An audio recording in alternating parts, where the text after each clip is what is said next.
Hey there. I just wanted to come on tonight to tell you about some breaking news that's really important. But also, I wanted to tell you a little about myself and a problem I'm having that I want you to know about, and maybe you can help me with, maybe not. But I just wanted to talk about it for a minute. Um, I have to start with my history. When I was really young, I saw something that was going on, and I didn't know what I was seeing. Um, People weren't treating certain people right and the same, and it was really apparent to me. I didn't know what to call it. I didn't know what it was. I had never heard of racism. I didn't know anything. I was 6 years old. By the time I got to 12, I started writing for my school newspaper about equality. And you got to understand, I was born in the era of I don't see color. I mean, that was just the thing. Oh, we don't see color. Everyone's. So it wasn't that my parents or people who surrounded me ever yelled a racial slur or something like that, because they didn't. I've never heard my grandparents or my parents do that ever. But they also didn't talk about it to me. So they didn't say a word. I had no idea. So finally, when I got to college, I ended up graduating in what's kind of like multicultural studies. They don't really have that anymore, but it was applied behavioral sciences, and I got to, learn a ton. But my freshman year, at 18 years old, I was introduced, thank goodness, to Jane Elliott's work. And she is the brown eyes, blue eyes experiment. And it opened up my entire world because, first of all, I could realize I wasn't crazy because at that point, I didn't get why people were ignoring this. Like, it seemed so obvious, and I didn't know anyone to talk to about it. So it really, really changed my life. I have to say, it changed my life because I was like, this, yes, this, oh my God. You know, I'm not the crazy one. Maybe I am, but that's for other reasons. Okay, just kidding. But so what happened was I got out of college and I ended up working for Compton Unified School District, who at the time boasted their, being the number one murder rate for small towns in America. And I taught elementary school, and we had shootings every eight. Let me see, we had about 8 in one year, and then where you have to lock down and you can hear gunfire, and it's horrible, um, terrifying.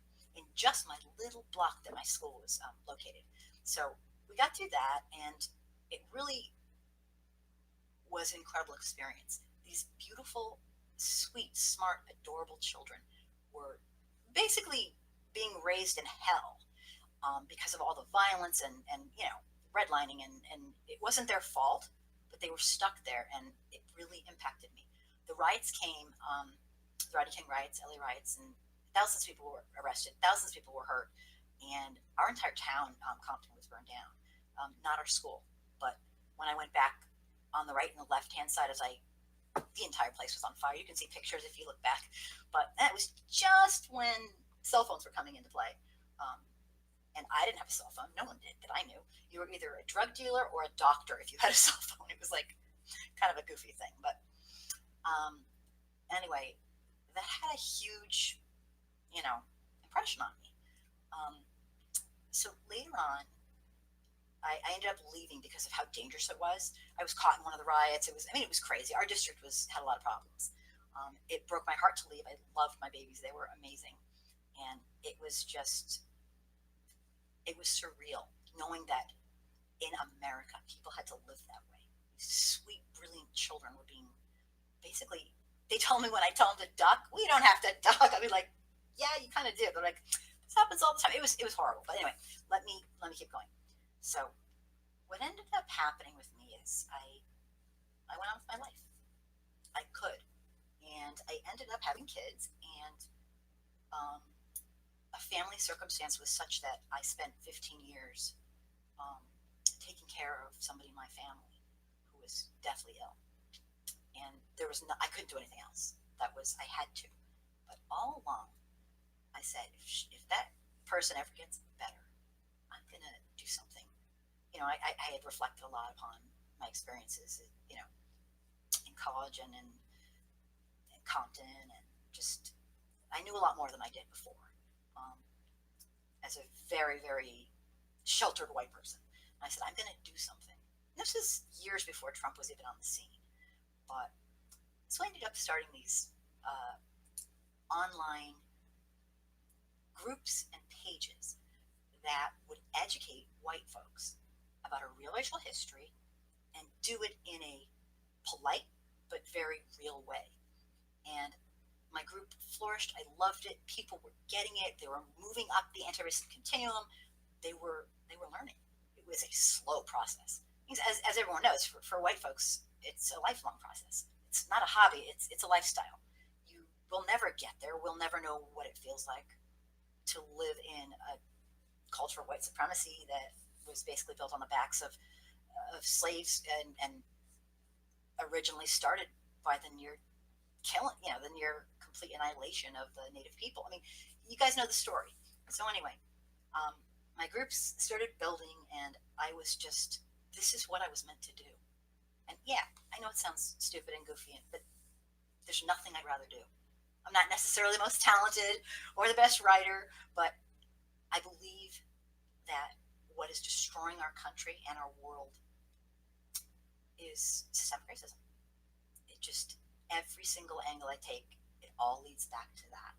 And it's all a lie. White folks are living a lie. So hang on a second, I gotta go back to the real story. I can get off on a tangent. So I started these groups, and they were building, and my page got to 34,000. So I was really excited because I could really talk to people. Every day I talked to Black, brown, indigenous, people of mixed heritage, and they talked to me. I talked to them on the phone. I talked to them online. I talked to them on Skype. I talked to them on Messenger, Facebook Messenger, and I was learning. These people were from all over the country, in 16 other countries, and mostly from America, and everybody was saying the same freaking thing. The same stories. These people didn't know each other. They were telling me the same stories, and I listened and I learned, and I had mentors, and I ran into Dixon White, and he mentored me too, and my friend Regina did, and oh my gosh, so many people have helped me. It's been amazing. So, to the real story. A couple months back, when I started my live show, and we're starting panels, discussions on Tuesdays, and things were going great. People were really, I don't know, I was trying to do my part, use my white privilege to do something. Yeah, I'm not, this famous person. I'm not going to change the world, but if you follow me, you know that my belief is that it's way past time for white America to take racial responsibility, which means learning about our real racial past and history and how it relates to what's going on today, and educating other white people. So that's been my goal, and I have loved it. There is nothing I'd rather do, like I said. I've run into some really, really tough times. I don't want to get into it too much because I'm already blabbing enough. Once my family member got better enough, I started a nonprofit, and it was going to be a safe space, an educational space, a place where it was absolutely run by people in numerical, historically marginalized, minority groups. And I was just so excited. And something horrific happened to it due to my naivete. It was my fault, and I was devastated. It was like probably the fourth or fifth meeting. It's been going on for months and months and months, and it was going great, I thought. I met somebody in my town who, I guess, this is kind of a weird story. She got jealous of me. I only knew her for 2 weeks, and she decided she was pretty much going to destroy my organization. I had hundreds of people who were volunteering. I mean, it was going.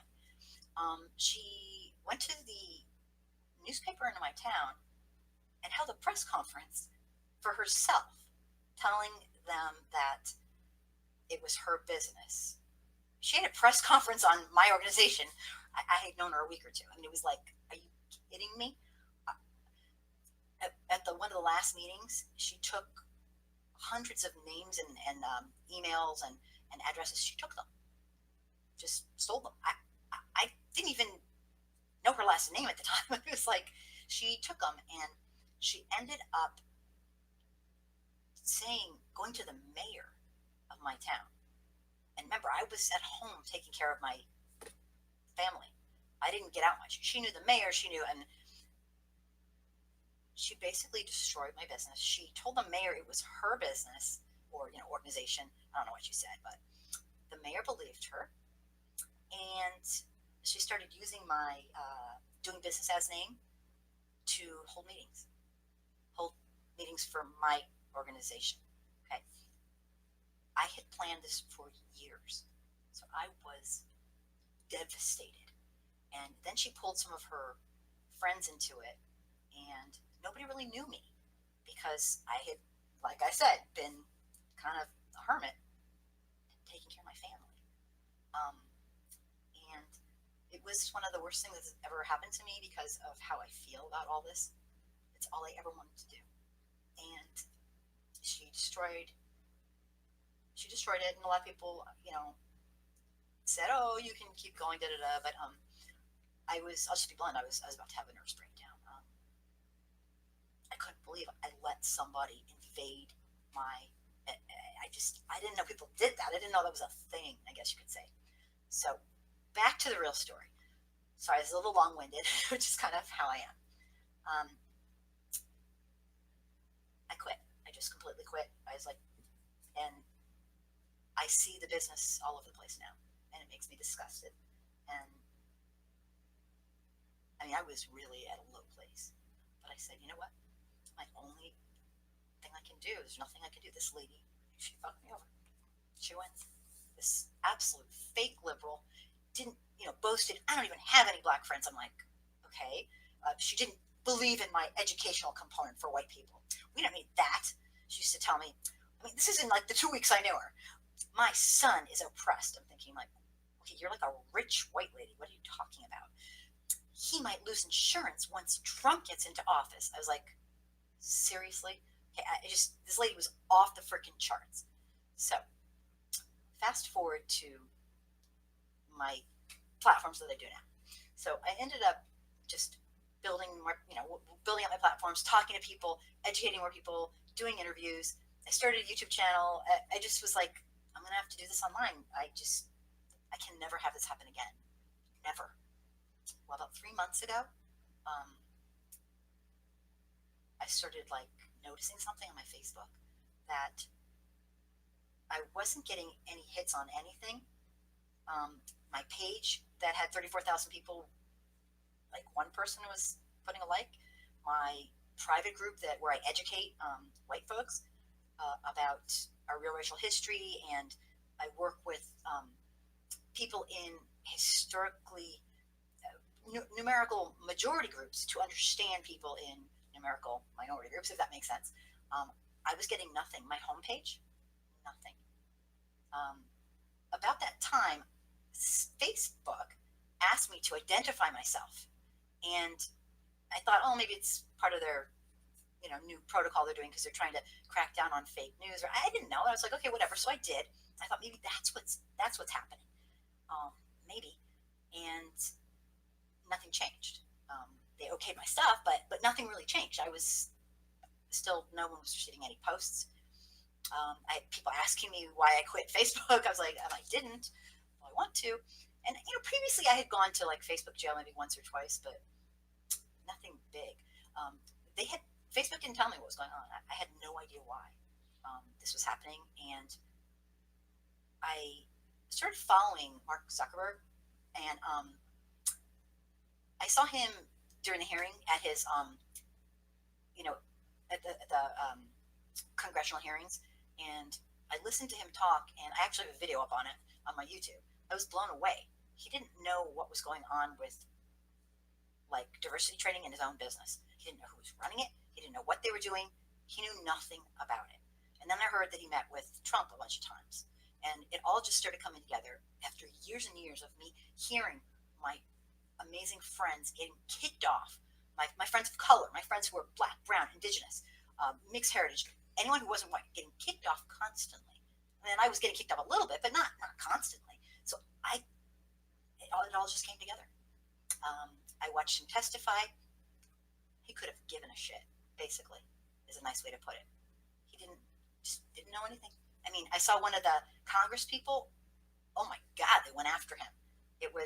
And he just sat there. I don't know. He doesn't care.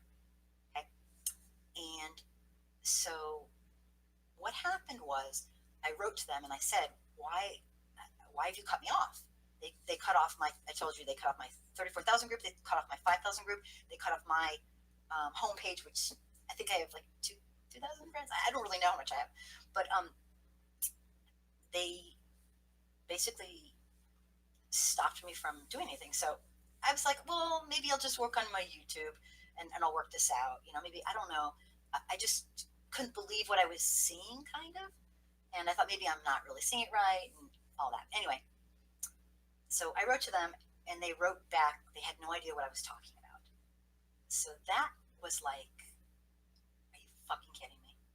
And I started feeling really like I was having my business like destroyed all over again. This is my business, but it felt the same way, like some person who was just out there decided to stop me. And this is not about me, but I'm making a video about me because this is my life and this is all I've ever wanted to do. And to have them cut me out like that was just like, I can't succeed. I cannot imagine how Black, brown, indigenous people of mixed heritage, how non-white people deal with this kind of bullshit day in and day out. Because I personally, I couldn't take it. I was snapping. So I thank God I had an expert look into it, and it took them hours and hours and hours to try to figure out like what was going on. They wouldn't answer back. They gave me the runaround. They told me to go to this thing, and then this thing was basically a list that said, you have broken community standards. Like, okay, that maybe if you've broken community standards, maybe that's why they're doing it. I was like, are you kidding me? They never told me months ago. They never told me I broke community standards. I got no warnings, nothing. I just, basically they stopped, for all practical purposes, they stopped my posting. And as I said, I had friends going, why'd you stop posting? What's wrong? Why aren't you doing your stuff anymore? It was crazy. I'm like, I am doing my stuff. And I had the live show, and again, I'm starting panels January 8th, and I'm really excited about that. But this was a horrible thing. They cut me off from my contacts, didn't tell me why, then acted like there was nothing wrong. I wrote them again, and they didn't write me back. And so that's kind of where I am at right now. The person who the computer engineer I got is trying to circumvent some things and trying to get me back on, but my homepage is gone. So why am I talking about it now? I just read, somebody sent me an article on Tom Hartman, by Tom Hartman. And if you don't know who Tom Hartman is, he's in the Independent Media Institute, and he's really brilliant guy, and he's also on Sirius Radio, on progressive Sirius Radio, and he's amazing. He's very, very smart, and he just gets it. And this was like 3 hours ago that I got this, and basically I'm going to just bring it up if I can. Pretty much I'm going to read the beginning of it to you, and I won't go on and on, but he just got kicked off of Facebook for all practical purposes. No explanation. I was oblivious to the real significance of Facebook in everyday life until the company disabled my personal, private Tom Hartman account. The list of possible reasons they posted for doing this included impersonating a celebrity, so maybe they shut me down because they thought I was pretending to be the guy who's a talk show host and an author. Facebook, if you're reading this, I am that guy. It's also possible somebody at Facebook took offense to my interview with Judd Ligman around the time that the groundbreaking research he's been publishing over popular info pointing out the right-wing slant Facebook's corporate management and founder have taken. Fact is, though, I have no idea why they did it. And my head was just exploding, like, that's what they did to me, and I'm not even popular, like he is. He's like a famous dude.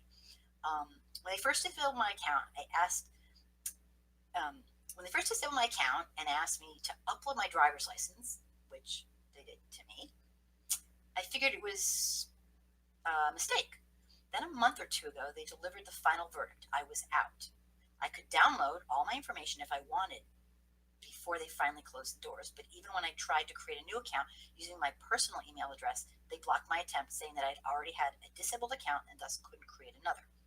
My first response was to say on the air the truth that I only checked Facebook once a week anyway, or on average, and only followed close friends and my widely scattered relatives, having configured my personal account to be as private as possible. I figured I could do without knowing what my cousin kids and my nephews and nieces were up to.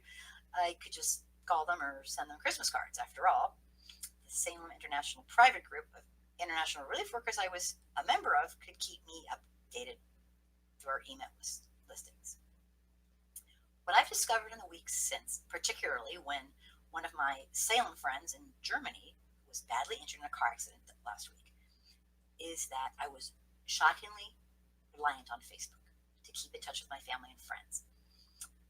As the Toni Mitchell song goes, if you don't know what you've got, you don't know what you got till it's gone, which raises for me the question, has Facebook gone from merely being a destination on the internet to something so woven in our lives that it should now be considered part of the common and regulated as such, part of the commons and regulated as such? It's time to discuss taking Facebook out of the private for-profit hands. And I won't keep reading this article, but what they did to me personally, and I'm a privileged white person who actually was just, I don't curse and swear continuously on my, I mean, sometimes I do, okay, I admit that, but I mean, all my stuff's factual. I back it up with 2 or 3 articles. I don't badmouth people. I speak to the news. So while I'm doing all this, guess what happens? I get a Facebook announcement from these people saying I'm now banned from posting anything to any group I belong to for 3 months. 3 months. I'm like, what? Like, none of my posts have been going anywhere, but I could post to other groups. That was the only thing I had left. And they said I'm banned because I posted something on a Broadway, well, they didn't say this, but this is what I posted, a Broadway play. It was about slavery. And basically, it was a famous Broadway play that was kind of an interesting thing. I never saw it, but I read a few reviews and I saw a few video reviews, and some lady in one of the audiences stood up and kind of went nuts because, she's saying, oh, it's on my YouTube channel. Oh, how dare you do a play about this? I'm oppressed. And it was just really telling, a really telling thing. It was basically outlined how her ahistorical view and her entitlement really kind of formed her absolute lack of understanding of the horror and crimes against humanity that slavery and after emancipation brought. And so I just wanted to let you know what's going on. I don't think I'll probably be much of a, be on Facebook very much. They've pretty much cut me off, banned me from sharing. But this is turning into something bigger than just a social media place making rules. I have a video on my YouTube channel that explains how Mark Zuckerberg, how he looks at and how he, made up the rules for Facebook. And in a nutshell, what he did was, if you call someone the N-word, it is actually on Facebook. It is the same equivalent as if you call somebody a white person. Yeah, you heard me. If you call someone the N-word, it's what he did was he made it as if there's no group in power. We're all on an equal level. It's equally as bad to say you're a white person as calling someone the freaking N-word. I mean, this is bullshit. I don't like to bad talk people, but his policies are racist as fuck. And he is taking away, he's out of control. He's out of control. And I'm furious. And I'm so sorry. I've just been going on and on about this, but I want you to know what's going on. And once Tom Hartman got taken, I'm like, oh my God, they did that to him? This is out of control. Um, Facebook is being used to promote. Well, you know what happened with the elections, and then they let basically people from other countries infiltrate and influence people on Facebook. And that you could have said, well, that was an accident. But you see, now that I know his real, true heart, I wonder if it is. Sorry, I'm not into conspiracy theories, but this guy knows what he's doing. Let's just put it that way. And when Congress tried to question him about making some rules so this doesn't happen again, he basically was like, tough shit. I'm not going to do anything, and I'm going to allow hate speech. And I think he allows hate speech because he believes in hate speech.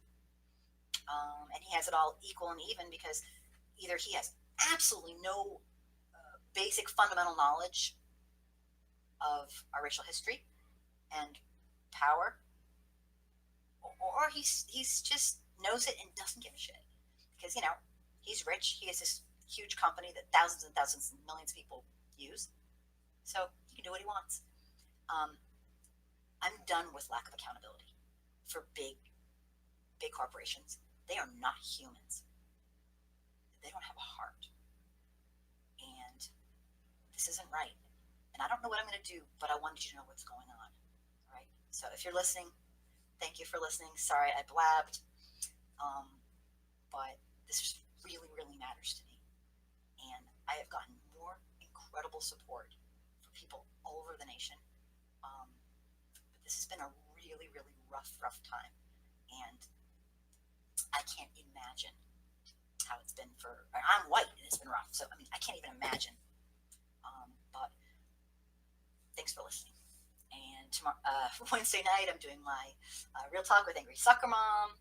I'm not going to perseverate on all this, hopefully. I swear I won't. But I wanted to get personal today. So I think I did. And in January, on the 8th, I'm having my first panel where I will back off and use my white privilege to support voices of people who need to be heard on a variety of topics. I'm going to be asking tons and tons of viewers and friends and to jump on. You don't have to be an expert. You can be an expert, but you got to have a PhD in life experience. And I have about 40 topics or 50 topics, and I can't wait. That's going to start January 8th, and I hope everyone will participate. So thanks for watching. I hope I see you tomorrow night, Wednesday at 9 Eastern on my Angry Soccer Mom YouTube channel. And by the way, I cannot post the words Angry Soccer Mom, my URL on Facebook at all.